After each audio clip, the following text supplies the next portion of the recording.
जय हिंद बच्चों, कैसे हो आप सभी। उम्मीद करता हूँ सारे बच्चे स्वस्थ मस्त और तंदुरुस्त है। तो लेकर आया हूँ आज आप लोगों के लिए बहुत ही शानदार और एक प्यारा सा लेक्चर। और आज के इस सेशन में मैं आप लोगों को सिखाने वाला हूँ प्रश्नावली 1.1 से रिलेटेड क्वेश्चंस।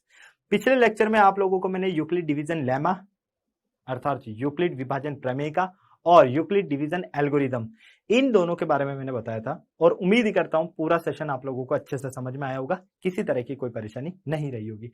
आज की क्लास में मेनली मैं आप लोगों को सिखाने वाला हूं यहाँ पर बहुत ही शानदार और जबरदस्त तरीके से जो पूरा कंसेप्ट है हमारा, वो क्वेश्चंस के साथ में प्रैक्टिस करवाऊंगा। जो है कंसेप्ट आप लोगों को मैं पहले भी बता चुका हूं, तो अभी रिवीजन हो जाएगा आप लोगों को। बस पूरा सेशन ध्यान से अटेंड करना है।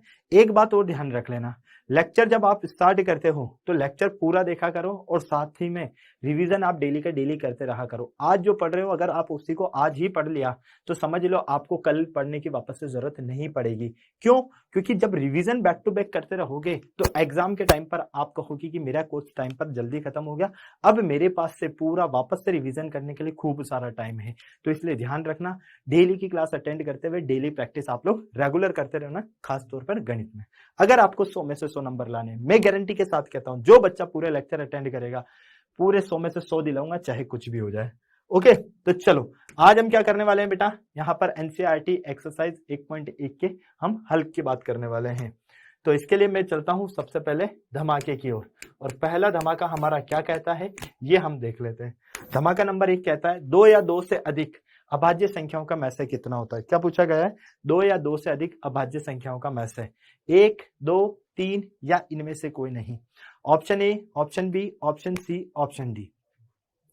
अगला क्वेश्चन, दो परिमेय संख्याओं के बीच में कितनी परिमेय संख्या हो सकती है? 1, 2, 3 या अनंत। आपको कोई भी दो परिमेय संख्या दी गई है और आपसे कहा जाए कि इनके बीच में कितनी परिमेय संख्या हो सकती है, तो ये बताइए आप। ऑप्शंस आपको नजर आ रहे हैं। बहुत ही आसान क्वेश्चन है क्योंकि ये क्वेश्चंस आप लोग पहले ही पढ़ चुके हो। तो देखो यहां पर हमें एक नाम मिल रहा है अभाज्य संख्या। क्या मिल रहा है बेटा? अभाज्य संख्या। किसे कहते हैं अभाज्य संख्या? अभाज्य संख्या किसे कहते हैं? क्या आप लोगों को इसके बारे में कुछ आइडिया है? आप कहोगे कि हाँ सर बिल्कुल है। ऐसी संख्या जो या तो 1 से विभाजित होती है या स्वयं से विभाजित होती है, उन संख्याओं का अभाज्य संख्या कहते हैं। तो 2, 3, 5, 7, 11, 13, 17, 19, इस तरह से ये सारी हमारे पास में क्या है? अभाज्य संख्या है। अब आपसे बोला गया है कि इन अभाज्य संख्याओं का मैसे कितना है। क्या पूछा गया है? मैसे। एक एक क्वेश्चन को पूरा डीपली समझाऊंगा, आपको किसी तरह की कोई परेशानी नहीं आएगी, बस विश्वास रखना। अगर मैं मैसे की बात करता हूं मतलब मुझे हाईएस्ट कॉमन फैक्टर लेना है ना, तो कोई भी 2 या 2 से अधिक। क्या बोला गया है? 2 या 2 से अधिक। सबसे पहले यहां पर मैं आपको बता देता हूं, ये जो 2 है ये आपके पास एकमात्र सम अभाज्य संख्या है। सम अभाज्य संख्या है। 2 क्या है? सम अभाज्य संख्या है। बाकी जितनी भी अभाज्य संख्या है सारी विषम अभाज्य संख्या है। सारी क्या है? विषम अभाज्य संख्या है। ये अपने दिमाग में अच्छे से आप लोग बिठा लेना, ठीक है। चलो भैया, अब हम हमारे कंसेप्ट की तरफ आते हैं। क्या कहा गया है? कोई भी 2 ले लो पहले, है ना। तो हमने ये दोनों ले ली। अगर मैं इनके फैक्टर करता हूं तो इसके जो गुणनखंड होंगे वो होंगे 2 गुणा 1, इसके गुणनखंड होंगे 3 गुणा 1। अगर मैं कोई 3 लेता हूं जैसे 13, 19 और 29, ये मैंने 3 अभाज्य संख्या ले ली। इनके मैं गुणनखंड करता हूं तो इसके गुणनखंड मिलेंगे 13 गुणा 1, 19 गुणा 1 और 29 गुणा 1। अब मुझे बताओ यहां से आपको कॉमन क्या मिल रहा है? आप कहोगे कि सर 1, इधर से क्या मिल रहा है? सर 1, तो इनका HCF कितना आया? 1। तो ऑप्शन नंबर ए हमारा बिल्कुल यहां पर सही है। ओके, चलो। दो परिमेय संख्याओं के बीच में कितनी परिमेय संख्या होती है? कोई भी दो परिमेय संख्या दे रही है, मान लो आपको दे दिया 1 और 3, इनके बीच में कितनी परिमेय संख्या होगी ये आपको बताना है, ठीक। ये हो गई पहली परिमेय संख्या ए और ये हो गई आपके पास दूसरी परिमेय संख्या 3। आप कहोगे कि 1.1, 1.2, 1.3, आप कहोगे 1.11, 1.12, 1.13, बहुत बढ़िया, 1.111, 1.21, 112, 1.113, 1.1111, 1.1112 है ना, इस तरह से चलती जाएगी तो अनंत हमें मिलती जाएगी। कितनी मिलेगी बेटा? अनंत मिलेगी, है ना। अगर आपको कोई भी दो परिमेय संख्याओं के मध्य परिमेय संख्या ज्ञात करनी है तो इसके लिए मैंने आप लोगों को एक फॉर्मूला भी बताया था, a+b/2। ओके, तो ये आप लोगों को अच्छे से यहाँ पर क्लियर है। मैं हमेशा कहता हूं आप लोगों से, अपने आप को सेल्फ मोटिवेटेड रखो। आपको जब भी लगता है ना मैं डिमोटिवेट हो रहा हूं, अपने पेरेंट्स की आंखों में देखना, कितनी उम्मीदें उनकी है आपसे, आपको अपने आप पता चल जाएगा। यूं ही नहीं मिलती राही को मंजिल, एक जुनून सा दिल में जगाना पड़ता है। पूछा चिड़िया से कि कैसे बनाती है अपना आशियाना, बोली भरनी पड़ती है उड़ान, बोली भरनी पड़ती है उड़ान, तिनका तिनका उठाना पड़ता है, तिनका तिनका उठाना पड़ता है। तो जब चिड़िया तिनका तिनका उठाकर एक घोंसला बना लेती है तो यार आप लोग तो पूरे वेल एजुकेटेड पर्सन हो, मतलब आप लोग अभी तक सारी चीजें सीखते हुए आए हो, तो आप लोगों को अच्छा बुरा हर चीज का पता है। तो अच्छे से आप लोग धीरे धीरे मेहनत करो। अभी एग्जाम टाइम तक ये जो थोड़ी थोड़ी मेहनत है ना, ये तिनके तिनके वाली मेहनत, ये जब एग्जाम आएंगे ना उस टाइम पर पूरा आपका रिजल्ट डिसाइड कर देगी। इसलिए अपने ऊपर विश्वास रखना, अपनी मेहनत को कंटिन्यू रखना। किसी तरह की कोई परेशानी आए मैं हूं आप लोगों के साथ, टेंशन मत लेना। ओके, चलो निम्नलिखित संख्याओं का एचसीएफ ज्ञात करने के लिए यूक्लिड विभाजन एल्गोरिदम, क्या करना है हमें? यूक्लिड विभाजन एल्गोरिदम की बात करनी है। अब यूक्लिड विभाजन एल्गोरिदम क्या होता है, पहले तो ये बता दो आप लोग मुझे, बताओ भाई यूक्लिड विभाजन एल्गोरिदम क्या होता है? सभी को पता है यार, क्लास में मैंने बताया था, है ना। जब तक कि हमारा एचसीएफ, कुल मिला के एचसीएफ ज्ञात करने के लिए होता है ना। ठीक है, इसकी सहायता से हम एचसीएफ ज्ञात करते हैं और सीधा सा फंडा है, तब तक हमें इसको सॉल्व करते जाना है एचसीएफ के लिए जब तक कि शेषफल हमारा 0 ना आ जाए। तो पहला क्वेश्चन हम देखते हैं, 135 और 225, तो 135 और 225। ठीक, अब आप लोगों को दो तरीके हैं इसको ज्ञात करने के लिए। दोनों में से बड़ा कौन है? 225। ठीक है, छोटा कौन है? 135। चलो भैया क्या करोगे, 225 में भाग दो किसका? 135 का। किसका? 135 का। ठीक, 135 एकम 135 घटा दो, 0 यहां पर मिलेगा 9। ठीक, फिर जिससे भाग दे रहे थे वो बन जाएगा भाज्य। कब तक सॉल्व करना है? जब तक कि शेषफल 0 ना आ जाए। किससे भाग दे रहे हो? 135 से। तो ये लो भाई, 90 कम 90 माइनस किया तो यहां पर 5 और यहां 4। ठीक, अब फिर शेषफल मिला, तो पहले जिससे भाग दे रहे थे अब वो वापस क्या बन जाएगा? भाज्य। कब तक सॉल्व करना है? जब तक आपका शेषफल 0 नहीं आ जाता। तो 45 दूनी 90, तो फाइनली इसको घटाया 0। तो इसको लिखने के लिए क्या करना है हमें? देखो सबसे पहले हमारे पास में क्या था? 225। तो 225 इसको क्या लिख सकता हूं मैं? 135 गुणा 1 प्लस 90। इस रूप में लिख सकता हूं या नहीं लिख सकता हूं? आप कहोगे कि सर बिल्कुल लिख सकते हो, कोई दिक्कत नहीं। चलो फिर क्या मिला हमें? 135। 135 को क्या लिखूंगा मैं? 90 गुणा 1 प्लस 45। ठीक, फिर क्या मिला मुझे? 90। 90 को क्या लिखूंगा? 45 गुणा 2 प्लस 0। मैंने आप लोगों को बताया है जब हमारे पास में शेषफल 0 आ जाता है उस टाइम पर जो हमारा यहां पर जिससे हम भाग दे रहे हैं अर्थात डिवाइजर, वही हमारा एचसीएफ होता है। तो ये क्या हो गया?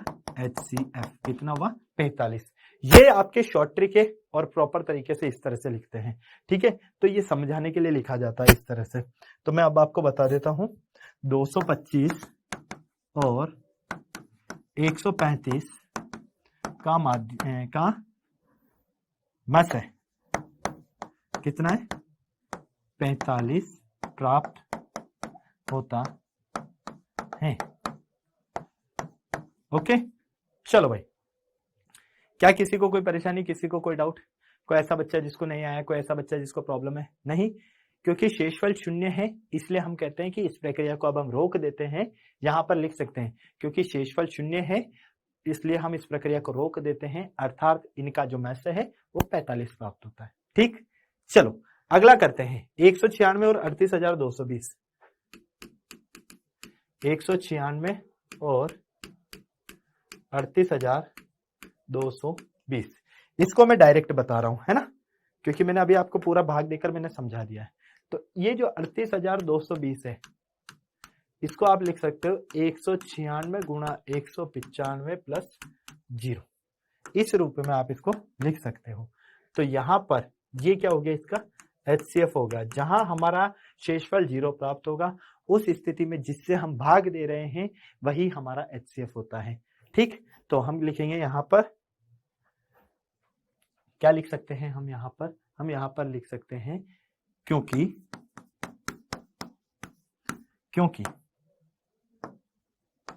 यहाँ शेषफल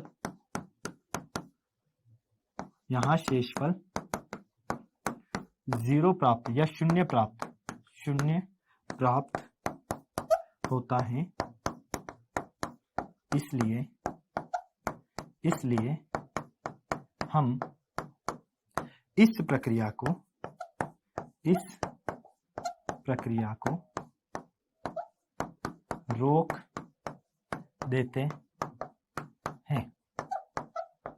ओके, चलो भैया जी, क्या किसी को कोई परेशानी, किसी को कोई डाउट, कोई ऐसा बच्चा जिसको नहीं आया है? यहां तक आप लोगों को आ गया। चलो अगला देखते हैं। अगला हमसे कहता है 867 और 255। 867 और 255। ठीक, इन दोनों में से बड़ा कौन? 867 किससे? 255 से। ठीक, क्या इसको भी भाग देकर बताना है? अगर आप कहते हो हाँ तो मैं बता देता हूं, मुझे कोई दिक्कत नहीं। ठीक, चलो भाई 867 किसका भाग दोगे? 255 का।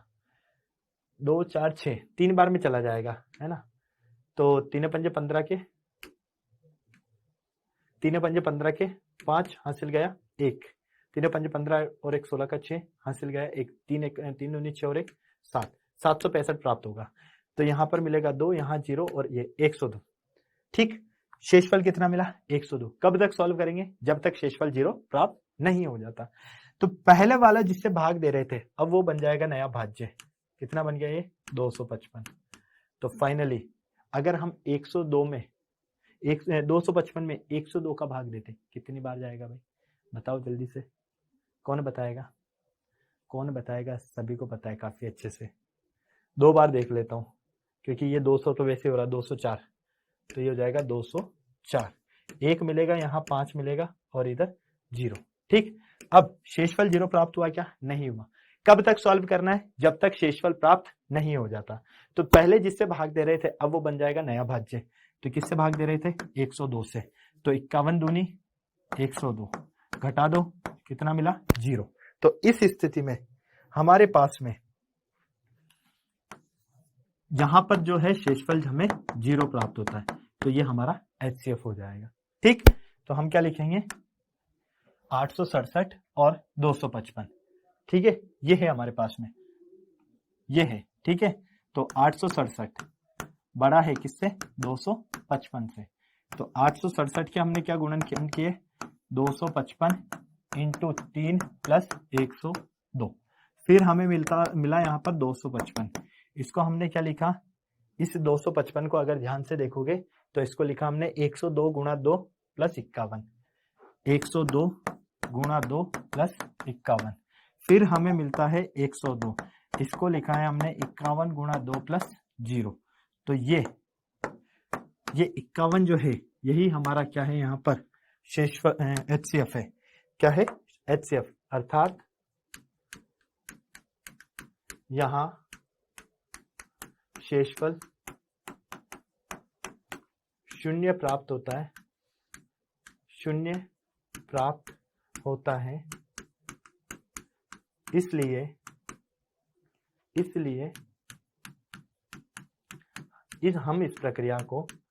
हम इस प्रक्रिया को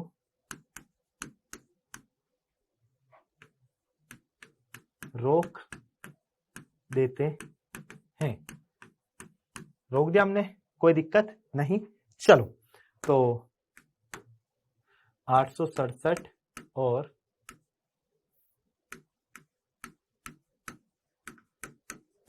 255 का HCF 51 प्राप्त होता है। कितना? 51 प्राप्त होता है। लो भाई, इतना सा आपको करना था, इसके अलावा कुछ नहीं करना है। अब बताओ, क्या किसी को कोई परेशानी, कोई ऐसा बच्चा है जिसको डाउट है, कोई ऐसा बच्चा है जिसको नहीं समझ में आए? फटाक से बोलो। नहीं? चले हम इसके आगे। बहुत आसान है बेटा, बहुत आसान, बस ध्यान से सीखते जाओ, किसी तरह की कोई परेशानी नहीं आएगी। अगले क्वेश्चन की तरफ चलते हैं। दर्शाइए कि कोई भी धनात्मक विषम पूर्णांक 6q + 1, 6q + 3, 6q + 5 के रूप में होता है जहां q कोई पूर्णांक है। अच्छा, कोई भी धनात्मक विषम पूर्णांक जो है इस रूप में होता है, ये आपको दर्शाना है। दर्शा देंगे, कौन सी बड़ी बात है? बड़ी बात है क्या? बिल्कुल भी नहीं है। हम एक काम करते हैं, माना इसके लिए, माना कोई धनात्मक पूर्णांक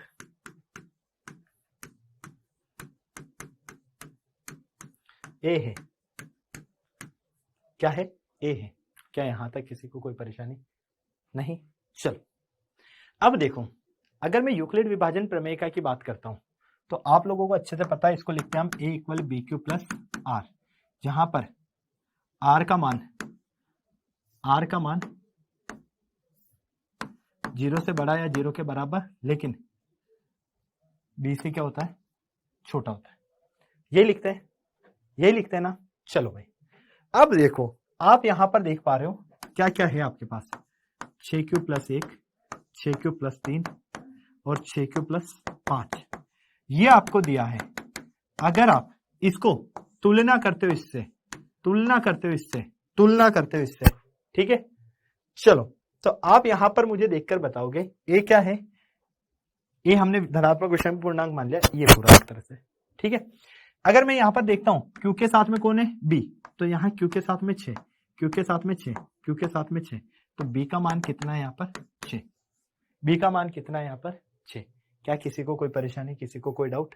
बोलो जल्दी से, हाँ या ना, बता दो। नहीं? तो b बराबर कितना है हमारे पास में? यहाँ पर b बराबर हमें मिलता है 6। अब b बराबर हमारे पास 6 है, तो r का मान यूक्लिड विभाजन एल्गोरिदम से, यूक्लिड विभाजन एल्गोरिदम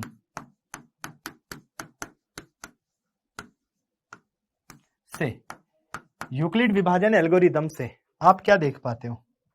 बताओ भाई, यूक्लिड विभाजन एल्गोरिदम से आप क्या देख पाते हो? आप r का मान देख पाते हो। यहाँ पर r का मान 0, 1, 2, 3, 4 या 5, यही हो सकता है, क्योंकि हमने कहा है कि r का मान b से छोटा होगा। अब ये b कितना है? 6। 6 से छोटा कितना होगा? 0। 0 के बराबर हो सकता है ना, कंडीशन लिख रखी है 0 के बराबर या 0 से बड़ा, तो 0, 1, 2, 3, 4, 5, ठीक है? ये आप लोगों को क्लियर हो गया। क्योंकि इसका रीजन आप चाहो तो यहाँ पर लिख सकते हो, क्योंकि r का जो मान है वो 0 से बड़ा लेकिन b से छोटा होता है, अर्थात 6 से क्या होगा? छोटा होगा, ठीक? तो इसलिए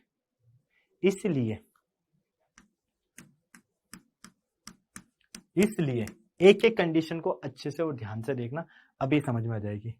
a बराबर या तो क्या होगा? 6q या 6q + 1, भाई 0 रखूंगा तो कितना होगा? 6q, ठीक भाई। यहां से अगर आप ध्यान से देखोगे तो a इक्वल कितना हो जाएगा? a इक्वल हो जाएगा आपके पास 6q, है ना? a इक्वल कितना हो जाएगा? अगर मैं यहां पर 0 रख देता हूं, इसमें r का मान 0 रख देता हूं तो 6q मिलेगा। r का मान 1 रखता हूं तो 6q + 1, और r का मान अगर 2 रखता हूं तो 6q + 2, r का मान अगर 3 रखता हूं तो 6q + 3, r का मान अगर 4 रखता हूं तो 6q + 4, r का मान अगर 5 रखता हूं तो 6q + 5, ठीक? ये आपको यहां पर प्राप्त होता है या नहीं होता? इतना सा बता देना, जल्दी से बोलो भाई। क्या किसी को कोई परेशानी, किसी को कोई डाउट, कोई ऐसा बच्चा है जिसको नहीं आया, है ना? चलो, अब आप यहां पर ध्यान से देखना बिल्कुल, क्योंकि सारा गेम यहीं से चेंज होगा।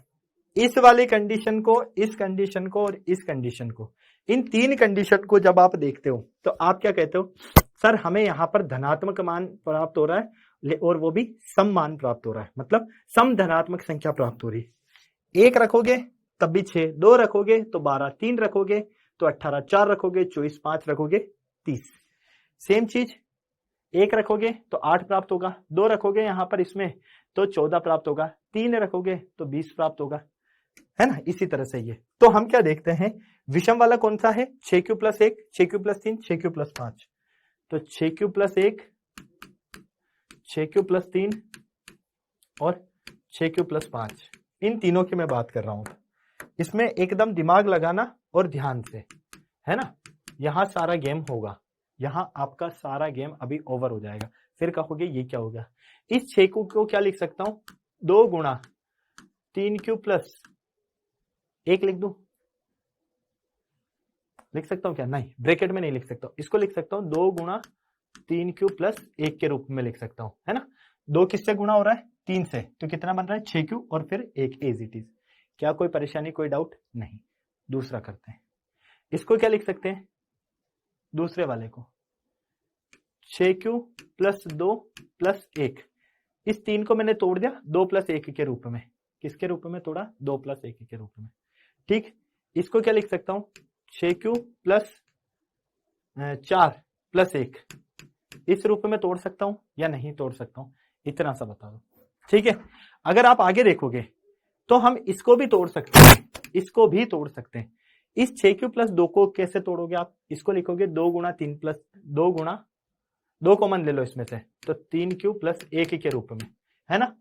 इसमें से मैंने 2 कॉमन ले लिया इसमें से, तो कितना आ जाएगा, इधर 3 बचेगा q और यहां से 1 और फिर ये पीछे वाला 1। ठीक, यहां तक क्लियर, क्या कोई परेशानी, कोई डाउट नहीं।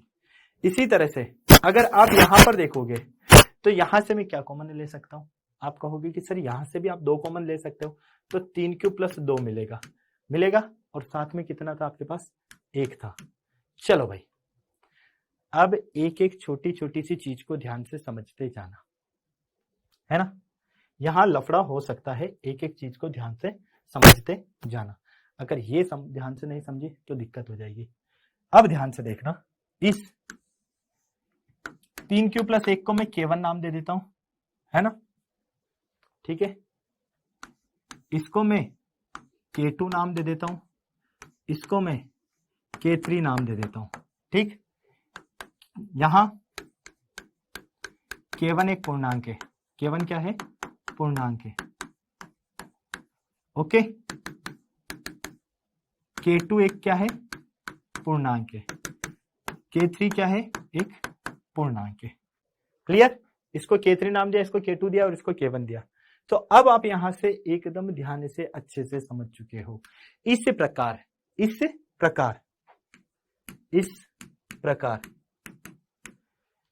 इसको क्या लिख सकता हूं मैं, इसको लिख सकता हूं 2k1 + 1, 2k2 + 1 और 2k3 + 1, है ना। ये k1 हो गया, ये k2 हो गया और ये k3 हो गया, k1 k2 और k3 हो गया ना, तो वही लिख दिया मैंने। इस प्रकार इसको, है ना, या फिर इसको हटा देते हैं, है ना। तो 6q + 1 को क्या लिखूंगा मैं, 2k1 + 1 के रूप में, नहीं 2k1 के रूप में लिखूंगा। किसके रूप में लिखूंगा इसको, केवल 2k1 के रूप में लिखूंगा। ऐसा हो सकता है क्या, इस पूरे को तो मैंने 1 मान लिया, इसको 2k1 ही मान लूंगा। इसको कितना मानूंगा बेटा, 2k1, है ना। क्या कोई परेशानी, कोई डाउट नहीं। चलो, हाँ, 2k1 + 1 ले लेता हूं उसको। ठीक,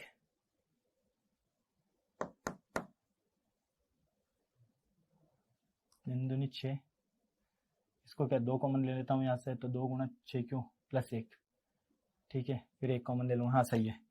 इसको मैं 6q + 2, तो यहाँ से इसको क्या लिखूंगा, 2k1 + 2k1 + 1 और 2k1 + 1, ये ले रहा हूँ, सही है।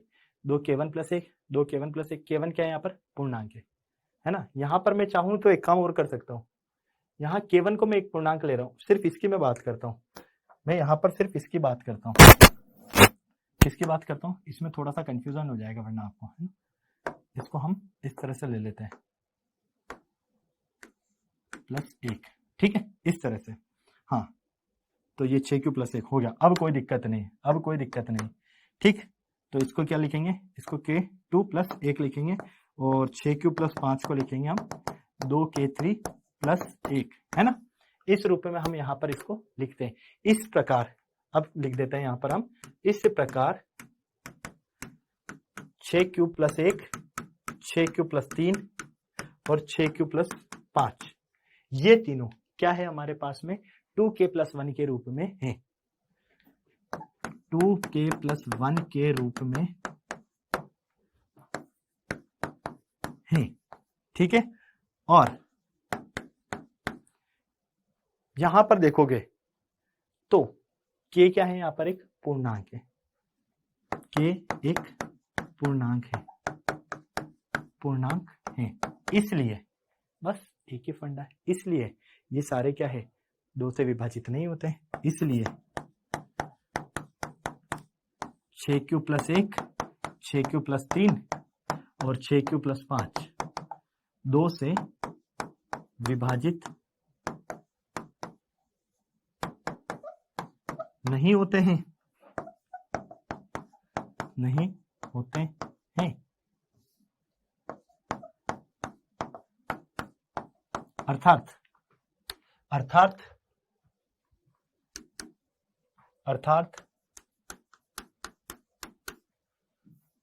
6q plus 1, 6q plus 3, 6q plus 5 के ये धनात्मक विषम पूर्णांक के रूप में होते हैं। इतना सा आपको काम करना है बस, अर्थात ये सभी विषम पूर्णांकों के रूप में हमें प्राप्त होते हैं, इतना सा करना, इसके अलावा कुछ नहीं करना। ओके, चलो भाई अगले क्वेश्चन की तरफ चलते हैं। अगला क्वेश्चन कहता है हमसे, क्या कहता है अगला क्वेश्चन?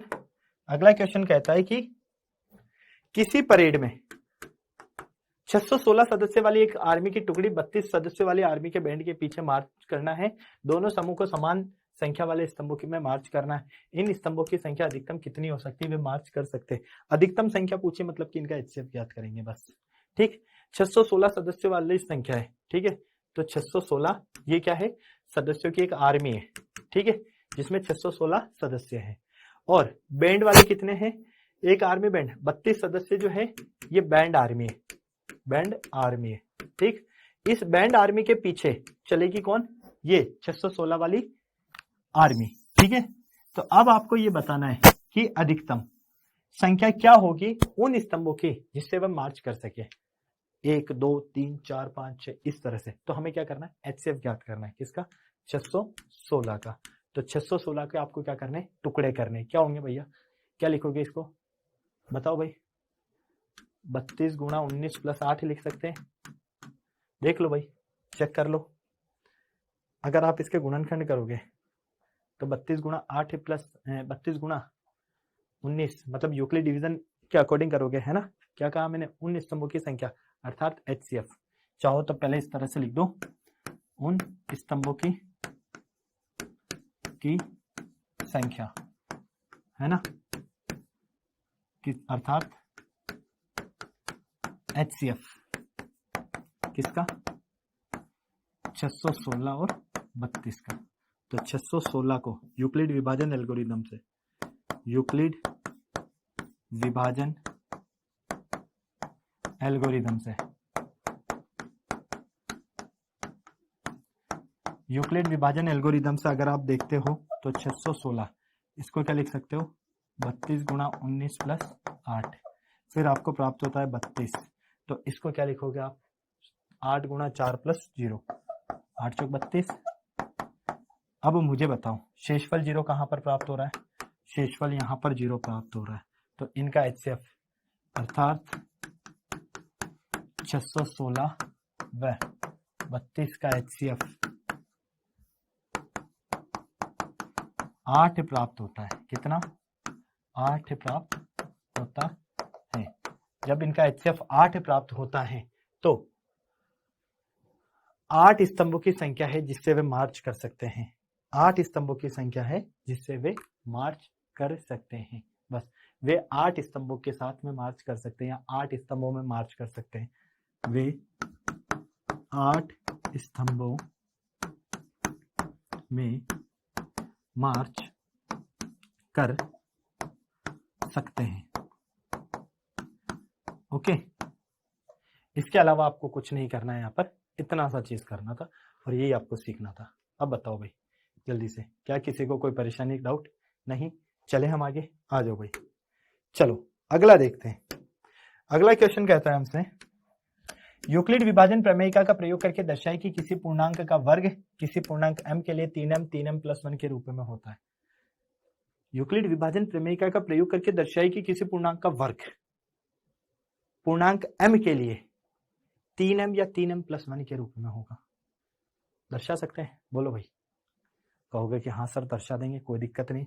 देखो इसमें एक चीज और मैं बता देता हूँ, इसको चाहो तो आप लोग इस तरह से भी सोल्व कर सकते हो। 616 और इधर आ जाएगा 32, ठीक है। इस रूप में भी सॉल्व करोगे तब भी ऐसे करना है आपको, है ना। चलो आ जाओ। माना कोई धनात्मक पूर्णांक a है, माना कोई धनात्मक पूर्णांक कितना है a, कोई धनात्मक पूर्णांक a है, कितना है a है, ठीक है। चलो अब धनात्मक पूर्णांक आपको a के रूप में प्राप्त हो रहा है, किस रूप में? a। तो b का मान कितना होगा भैया? b बराबर कितना होगा? 3। सीधी सी बात है, क्यों? क्योंकि a equal B Q plus R के रूप में होता है। r का मान 0 से बड़ा या 0 के बराबर लेकिन b से छोटा होता है। अब यहाँ पर 3m+m 3m+1 इसमें देखोगे तो ये 3 क्या है? b तो है ना, 3 क्या है? b है। चलो भैया, तो ये आप लोगों को अच्छे से क्लियर हो गया है। इसलिए r बराबर क्या मिलेगा यहाँ पर? 0, 1, 2 या 3। इसलिए a बराबर या तो 3q होगा या 3q+1 होगा या 3q+2 होगा। क्या इसके अलावा कुछ हो सकता है? बोलो भाई। नहीं। अब हमें एक एक चीज समझनी, एक एक परेशानी यहां पर क्लियर हो जाएगी, वरना दिक्कत आ जाएगी। छोटी छोटी सी चीजें हैं, ध्यान से समझना। अगर आप इसका स्क्वायर करोगे तो a स्क्वायर कितना आएगा? 3q का स्क्वायर। अगर आप इसका स्क्वायर करोगे तो a स्क्वायर कितना आएगा? 3q+1 का स्क्वायर। अगर आप इसका स्क्वायर करोगे तो ये कितना आ जाएगा? 3q+2 का स्क्वायर। चलो भाई, यहां तक आप लोगों को सबको अच्छे से समझ में आ गया होगा, किसी को कोई परेशानी नहीं। क्या किसी को कोई डाउट? कोई ऐसा बच्चा जिसको नहीं आया, कोई ऐसा बच्चा जिसको प्रॉब्लम नहीं? चलो तो ये कितना हो जाएगा? ये हो जाएगा आपके पास 9q², ठीक है। इधर हो जाएगा a+b का whole square, a² plus b² plus 2ab, okay. a² plus b² plus 2ab, तो 3 6 6 12q प्लस 4, है ना। अब ध्यान से अगर देखोगे तो मैं लिखने के लिए बता रहा हूं, इसको क्या लिखोगे? 3 × 3q के रूप में लिख सकते हो, है ना। एकदम बेसिक तरीके से बता रहा हूं जिससे आपको कोई दिक्कत ना आए। इसको क्या लिख सकता हूं मैं? बताओ भाई। यहां से अगर ध्यान से देखोगे तो अगर मैं इसमें से इन दोनों में से 3 कॉमन ले लेता हूं तो ये आ जाएगा 3q² प्लस 2q और प्लस 1। क्या हम इस रूप में लिख सकते हैं? ठीक। इधर अगर मैं देखता हूं तो 2 कॉमन ले लेता हूं या 3 कॉमन ले लेता हूं तो ये हो जाएगा 3q² प्लस 4q, ठीक। इन दोनों में से और प्लस 4। बोलो बोलो, जल्दी से बोलो, फटाफट से। 4q² प्लस 12, 4q 3 चौक 12 प्लस 1। अगर मैं इस पूरे में से भी कॉमन लेना चाहूं तो भी ले सकता हूं क्या? एक काम करता हूं, इसको और तोड़ देता हूं मैं पहले, है ना। इसको और तोड़ देता हूं। इसको क्या कर सकता हूं? इसको मैं यहां पर और तोड़ के लिख सकता हूं। कैसे तोड़ के लिखूंगा? देखो तोड़ के कैसे लिखूंगा? 6q² प्लस 12q प्लस इस 4 को मैं लिख सकता हूं 3 + 1 के रूप में। 4 को क्या लिख दिया मैंने? 3 + 1 के रूप में, है ना। अब मैं एक काम करता हूं, अब मैं बात करता हूं इस पूरी की। यहां से मैं 3 कॉमन ले लेता हूं तो इधर मेरे पास क्या हो जाएगा? 2q²। 3 × 9 होगा ना यार, तो मैंने 6 क्यों लिखा है? 3 × 9 q² होगा, है ना, क्योंकि a² कर रहे हैं। तो यहाँ आ जाएगा 9, 9q², कितना आएगा 9। 3 कॉमन लेता हूँ, हाँ तो अब क्लियर हो जाएगा। 3 कॉमन लेता हूँ तो ये बन जाएगा 3q², क्या बन जाएगा 3q², ठीक। और यहाँ से प्लस 4q प्लस 1 और प्लस 1, इसमें से कॉमन लिया मैंने, यही बनेगा। अब बताओ भाई, क्या किसी को कोई परेशानी, किसी को कोई डाउट नहीं? चलो अब ध्यान से देखना है, इसको K1 मान लेते हैं, इसको K2 मान लेते हैं, है ना, और इसको K3 मान लेते हैं, ठीक। तो ये क्या हो गया K1, ये हो गया K2 और ये हो गया K3। क्या कोई परेशानी, कोई डाउट नहीं? चलो तो अब हम यहां से देखते हैं, अर्थात हमें किस रूप में प्राप्त हो रहे, 3K1, है ना, 3K1, 3K2 प्लस 1 और 3K3 प्लस 1, इसी रूप में प्राप्त हो रहे हैं भाई। 3 तो आगे के साथ है ही सही और K3, 3 आगे ही सही और K2, 3 आगे ही सही और K1। क्या कोई परेशानी, कोई डाउट, कोई परेशानी नहीं? चलो तो हम क्या कहेंगे, यहाँ पर जगह कम पड़ गई, कोई बात नहीं, ऊपर कर लेते हैं। K1, K2 और K3 क्या है, पूर्णांक है। K1, K2 व K3 पूर्णांक है, क्या है, पूर्णांक है। अब K1 और K2 पूर्णांक है, तो इस प्रकार किसी पूर्णांक का वर्ग इसी रूप में होगा। इस प्रकार किसी पूर्णांक का वर्ग, किसी पूर्णांक का वर्ग 3m और 3m प्लस 1 के रूप में होता है। बस लो भाई, इतना सा करना है और कुछ नहीं करना है। ओके, ये छोटी छोटी सी चीजें समझनी है, ये छोटी छोटी सी चीजें हो गई, फिर किसी तरह की कोई परेशानी नहीं आएगी, ठीक है। चलो भैया जी, क्यों? क्योंकि m की जगह क्या लिया हमने, k लिया है, बस और कुछ नहीं किया। चलो अगला क्वेश्चन, यूक्लिड विभाजन प्रमेयिका का प्रयोग करके दर्शाए कि इसी धनात्मक पूर्णांक का घन 9m, 9m plus 1, 9m plus 8 के रूप में होता है। सेम चीज, वहां वर्ग दिया था, यहाँ घन दे दिया, ठीक। चलो तो माना कोई पूर्णांक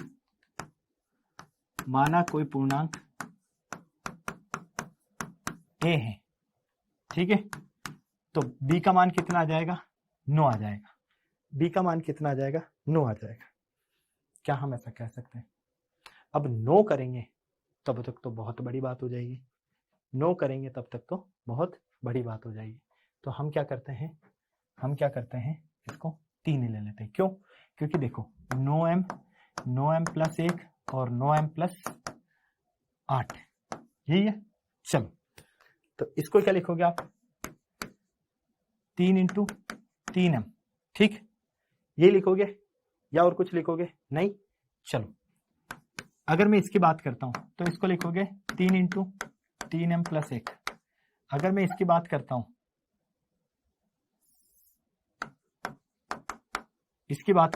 तो 3 इंटू 3m प्लस 8, है ना, ठीक है। तो अब मैंने क्या किया, मैंने यहां पर इसको और इसको अलग रहने दिया। तो b का मान कितना आया, 3 है। b का मान कितना आया, 3 है, बस। तो b का मान कितना है, 3। अब r का मान कितना होगा, यहाँ पर r का मान कितना होगा, 0, 1, 2, यही होगा, क्योंकि r का मान जो है वो 0 से बड़ा या 0 के बराबर, लेकिन 20 से क्या होगा, छोटा होगा, ठीक। तो b क्या है, 3, बस। तो अब आपके पास हो जाएगा a इक्वल 3q या 3m के रूप में लिख लो, a इक्वल 3q प्लस 1 और a इक्वल 3q प्लस 2, ठीक है। चलो भाई जल्दी से बताओ, क्या किसी को कोई परेशानी, किसी को कोई डाउट? भाई इसको मैंने क्यों मान लिया, इसको मैंने क्यों मान लिया और इसको मैंने क्यों मान लिया, बस, ठीक। ये मेरा क्यू हो गया, ये मेरा क्यू हो गया और ये मेरा क्यू हो गया। अब आपको कुछ नहीं करना है, बस इसमें वैल्यू को रखना है, सॉल्व करना है, काम खत्म। m क्या है, हमारे पास में एक पूर्णांक है, इसका क्यूब करना है। तो अगर आप इसका क्यूब करोगे तो a क्यूब कितना हो जाएगा, 3 क्यूब का होल क्यूब। अगर आप इसका क्यूब करोगे तो a क्यूब बराबर हो जाएगा 3 क्यूब प्लस 1 का होल क्यूब। अगर आप इसका क्यूब करोगे तो a क्यूब बराबर हो जाएगा 3 क्यूब प्लस 2 का होल क्यूब। ये मान रखो, सॉल्व करो और आपको अच्छे से आता है। a प्लस बी का होल क्यूब खोलना है, a प्लस बी का होल क्यूब खोलना है, इसके अलावा कुछ नहीं करना है आपको। Okay, clear? चलो भैया जी, तो चलते हैं अब हम धमाके की तरफ। धमाका नंबर 2। धमाका नंबर 2 हमसे क्या कहता है? पहला क्वेश्चन कहता है कि निम्न में से कौन अभाज्य संख्या है? इसमें से आपको कौन अभाज्य संख्या नजर आ रहा है? ए, बी, सी या डी? ऑप्शन ध्यान से देखना और फिर आंसर देना, जल्दबाजी मत करो। जल्दबाजी करोगे बड़ी दिक्कत आ जाएगी। दो संख्याओं का मैस है 25 और लेस है 50 है, तो दोनों संख्याओं का गुणनफल क्या होगा? ए, बी, सी या डी? दो संख्याओं का मैस है, ठीक, दो संख्याओं का लेस है, दिया गया है, तो दोनों संख्याओं का गुणनफल पूछा है। तो देखो, अभाज्य संख्या की अगर हम बात करते हैं तो वो होता है कि जो स्वयं से या एक से विभाजित हो। ऐसी संख्या जो स्वयं से या एक से विभाजित हो क्या होगी? आपकी अभाज्य संख्या। तो 2, 3, 5, 7 और 11, 13, 17, 19, 23 इस तरह से आगे चलेगी। तो इसमें कौन आ रहा है बेटा? 11 आ रहा है, बस। ठीक, अगला क्वेश्चन, दो संख्याओं का मैस है। हमेशा ध्यान रखना, जब भी दो संख्या दी जाए, मतलब एक ए और एक बी, तो दो संख्याओं का गुणनफल किसके बराबर होता है? इन दोनों संख्याओं के मैस है गुणा लसागु के बराबर होता है। ठीक, क्लियर? तो दो संख्याओं का हमें गुणनफल निकालना है ना? तो यहां से संख्या कितनी दी गई है? इनका मैस दिया है 25 और यहां पर कितना दिया गया है? लसागु कितना है? 50। कितना आएगा? ये आपस में बराबर होता है, तो यहां से आ जाएगा 1250। तो इन संख्याओं का गुणनफल भी कितना आएगा? 1250। कहाँ है? ऑप्शन बी में। ठीक, यहां से मान लो अगर आपको पहली संख्या निकालनी है तो ये हो जाएगा मैस गुणा लसागु बटे बी। दूसरी संख्या निकालनी है तो मैस गुणा लसागु बटे ए। मान लो मैसा निकालना है तो ये हो जाएगा ए गुणा बी बटे लसागु। मान लो लसागु निकालना है तो ये हो जाएगा ए गुणा बी बटे मैसा। बस, ये आपको यहां पर फंडा यूज करना है, इसके अलावा कुछ नहीं करना है। ठीक है बेटा? चलो भैया, तो आज हमने क्या सीखा? एनसीईआरटी एक्सरसाइज या प्रश्नावली 1.1 का हल। उम्मीद करता हूं सारी चीजें आप लोगों को अच्छे से समझ में आई होगी, किसी तरह की कोई परेशानी नहीं रही होगी। एक बात ध्यान रखना, साथ के साथ रिवाइज करते रहोगे, किसी तरह की कोई परेशानी नहीं आएगी, और जल्दबाजी करोगे बड़ी परेशानी हो जाएगी। इसलिए साथ रिवाइज करना, बैकलॉग कभी भी रेडी मत होने देना। आपके गणित में पूरे में से पूरे नंबर आना फिक्स है, बस अपने आप को सेल्फ मोटिवेटेड हमेशा रखना। ओके, तो फिर मिलते हैं बेटा हम नेक्स्ट क्लास में। तब तक सारे बच्चे स्वस्थ रहें, मस्त रहें, तंदुरुस्त रहें, शानदार जबरदस्त जिंदाबाद के साथ में। जय हिंद और बाय बाय।